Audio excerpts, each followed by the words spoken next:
Sme v Gaboltove, je to putnické miesto, mariánske putnické miesto. Kostol je zasvetený svätému Vojtechovi, to je vlastne hlavný patrón. Podľa tradície údajne práve tu na tejto ceste z Ríma cez túto krajinu do Poľska sa svätý Vojtech zastavil, oddychol, načerpal. Napil sa z prameňa, ktorý tu legenda traduje, zostal dodnes. A tak s vierou prežívame, že naozaj bol tu človek, ktorý bol svätého života, zanechal tu svoj odkaz, svoje miesto. A my sme radi, že máme práve tento kostol zasvetený jeho pamiatke. A Panna Mária Škapuliarská Karmelská sa nachádza na bočnom oltári. Ale jej mimoriadna úcta a záujem je tak veľký, že ľudia prichádzajú práve, aby pri Božej Matke načerpali silu povzbudenie do svojho vlastného života.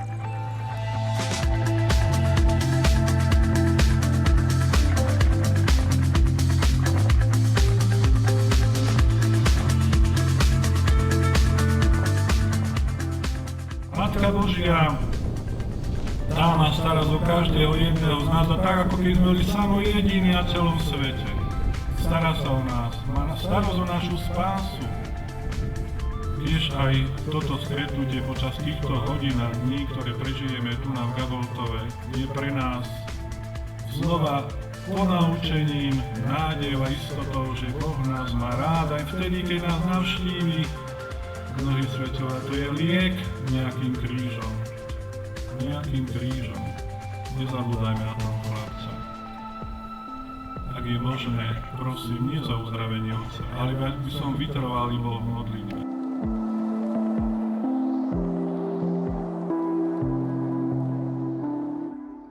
V Gaboltove je niekoľko hlavných pútí, ktoré sú v priebehu roka, ktoré spomeniem tak skratke. Je to svätý Vojtech, Turičná novéna, arcidiecézna púť ku Škapuliarskej Panne Márii, púť Rómov a púť mužov. Hlavná púť a potom ostatné púte je nemysliteľné vykonávať len z pohľadu kňazov, ktorí sme tu štyria v komunite, ale stále nám pomáhajú laici, ktorí sú tu k dispozícii. Je to vlastne dobrovoľná služba, nielen kurátorov kostolných rád, ale kopec mnohých ďalších ľudí, kde sa zapájajú aj deti, aj mladí a potom dospelí ľudia, aj starší, každý svojím spôsobom, ako vie, ako vládze. A ja sa v tomto naozaj teším a je to pre mňa takým milým prekvapením, že mnohé veci ako farár nemusím riešiť ja sám. Dokonca ani organizovanie, že ľudia sú už tu zvyknutí, že čo znamená púť, čo treba možno pripraviť, zabezpečiť, čo možno treba priniesť, odniesť. Aj teraz sme proste uprostred príprav, kedy sa pripravujú proste miesta na parkovanie alebo nejaké iné veci. Potom je to ozvučenie, celý ten servis, dekorácia, výzdoba. To sú veci, ktoré ja môžem iba trošku usmerniť, ale je to naozaj niečo, čo už je nejako v ľuďoch zabehnuté.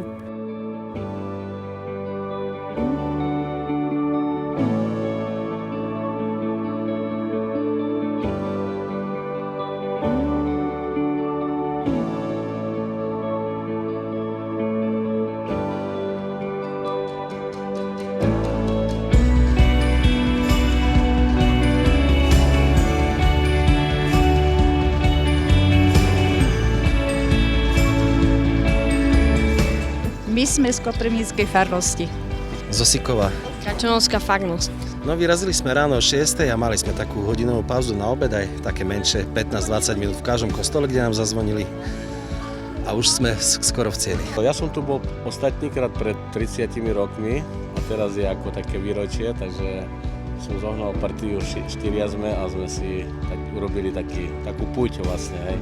Je to taká naša malá kompostela, hej, by som povedal.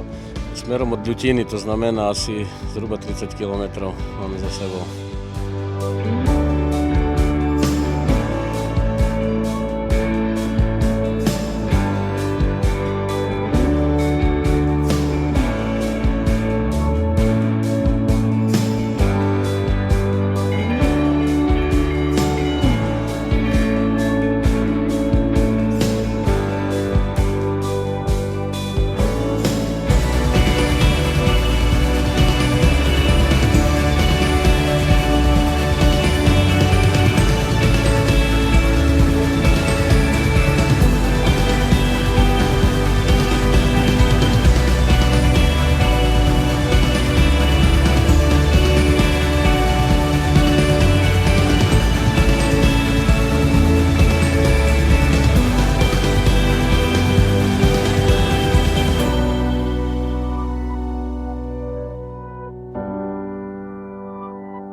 Karmelská hora v Gaboltove opäť ožíva.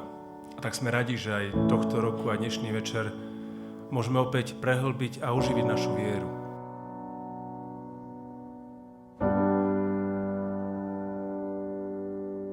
Svätý Otec hovorí, rodina, kde toto funguje, ďakujem, odpusť, prepáč, dovoľ. Táto rodina sa posúva dopredu.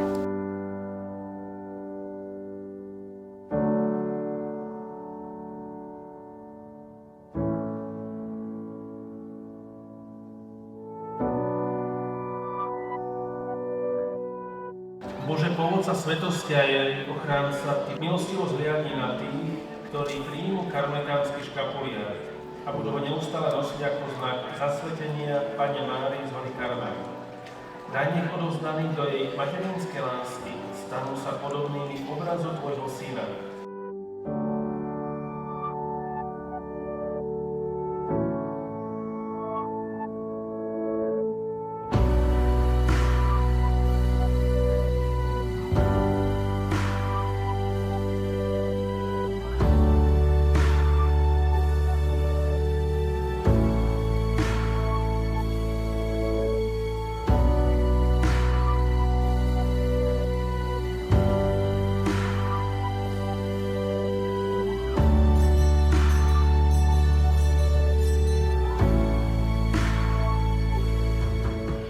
Našou úlohou je skutočne ísť, nakúpiť to a rozdávať to.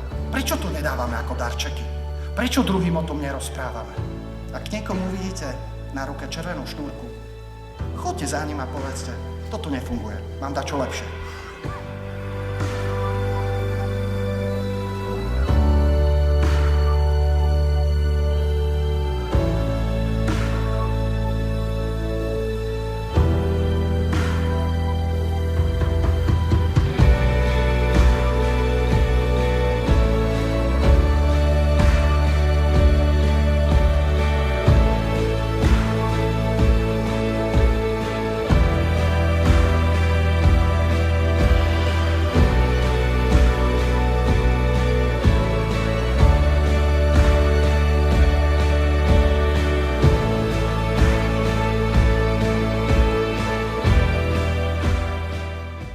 Bratia a sestry, keď vyslovíme slovo rodina, tak myslíme na teplé miesto, na otcovú istotu a ochranu, na matkinu lásku, na manželskú vernosť, na kus dobrého chleba, na spolucítenie, na svornosť a dôveru, na svoj pomoc, ale nadovšetko na vzájomnú lásku.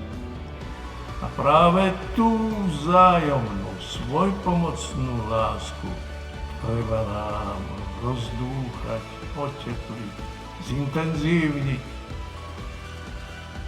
aby sme mali šťastné, zdravé, kresťanské rodiny, ktoré sú zárukou pre zdravý národ, aj pre zdravú cirkev Božiu rodinu.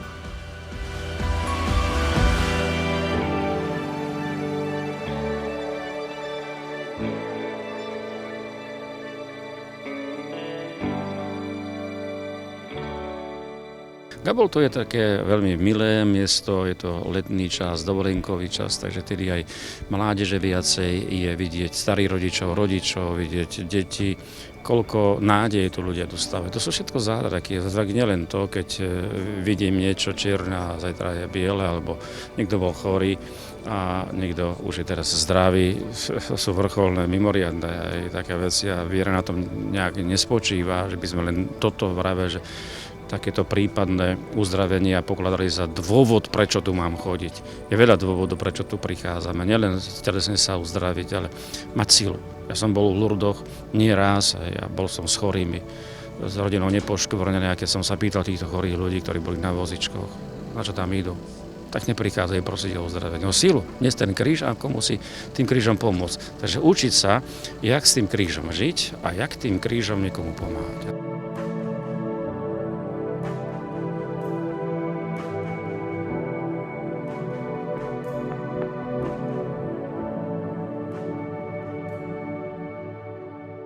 Obavy, ktoré som mal, v podstate použili sme tohto roku prvýkrát nové ozvučenie, reproduktory zosilovače. A tí, ktorí sa tomu rozumejú, vedia, že to nie je jednoduché všetko zladiť, hlavne pokiaľ ide o niekoľko mikrofónov, potom hudobných nástrojov a hlavne to robiť na vonkajšom priestore, kde sú všetky tie šumy a vetry a tie poveternostné vplyvy. Takže to bola pre mňa taká veľká satisfakcia, že sa oplatilo do toho investovať a znovu to poslúži na ďalšie mnohé roky. Po tej organizačnej stránke sme zabezpečili taký komplexný servis na danej úrovni pre danú skupinu ľudí, veľké množstvo ľudí na jednom mieste, ale toto je iba jedna stránka vlastne veci od možno dobrovoľníkov, ktorých tu bolo veľmi veľa zaangažovaných od parkovania, usmerňovania dopravy, organizovania, potom pomoc pri svätej omši, už to rozdávanie svätého prijímania pre takú skupinu ľudí je náročné. A potom aj zdravotná služba, záchranná služba, dobrovoľní hasiči a tak ďalej, polícia. Pre mňa je stále také osobné, možno práve ten prvý deň. Tá slávnosť Karmelskej Panny Márie 16. júla, kedy je to také rodinejšie, familiárnejšie, a tá atmosféra je taká družnejšia. A pre mňa také možno naozaj priblíženie a pritúlenie k Božej Matke, ako hovoril biskup Stanislav, naozaj vnímať tú blízkosť Boha aj cez materské srdce, objatia, náruč, ktorú nám Mária ponúka.